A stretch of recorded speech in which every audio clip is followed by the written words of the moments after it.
கொடுக்கறதுக்காக தான் பிறந்தோம். எனக்கு பிறப்பு கொடுத்தது இன்னொருத்தி தான், எங்க அம்மா. நானா வந்து ஆகாயத்திலிருந்து குதிக்கல. எனக்கு பேரு வச்சது எங்க பாட்டி, அடுத்தவ தான். எனக்கு கல்வி கொடுத்தது ஆசிரியர், வாத்தியார்.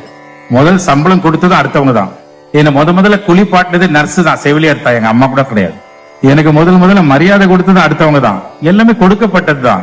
நான் சம்பாரிச்சு என் மொத்த பணத்தை நாளைக்கு யாருக்கு போக போகுது, அடுத்தவங்களுக்கு கொடுத்தாகணும். முதல் குளியலும் அடுத்தவங்க தான், இறுதி குளியலும் அடுத்தவங்க தான் கொடுக்க போறாங்க. முதல் மரியாதையும் அடுத்தவங்க தான், இறுதி மரியாதையும் அடுத்தவங்க தான் கொடுக்க போறாங்க. அப்ப எல்லாமே கொடுக்கப்பட்ட போது அப்ப நான் எதுக்கு இருக்கேன்? வெறும் வாங்கறதுக்கா? பெறுவது தர்மம் அல்ல, கொடுப்பது மட்டும்தான் தர்மம். தர்மமித்திரன். அப்போ எல்லாமே வாங்கிட்டேன், கொடுக்கணும்ல. அதான இயற்கையினோட குணம். மழை கொடுக்குது இல்ல, சூரியன் கேட்டா வெயில் கொடுக்குது, விட்டமின் கொடுக்குது, வாயு கொடுக்குது இல்ல, ஆகாயம் கொடுக்குது இல்ல. அப்ப கடவுளினாலே கொடுக்கும் தன்மை, நாமளும் கொடுக்கணும்ல. என்ன இருக்குதோ அதை கொடுப்போம். ஞானம் இருந்தா ஞானத்தை கொடுப்போம், உடல்ல சக்தி இருந்தா சக்தியை கொடுப்போம், பணம் இருந்தா பணத்தை கொடுப்போம், ஏதாவது கொடுப்போமே.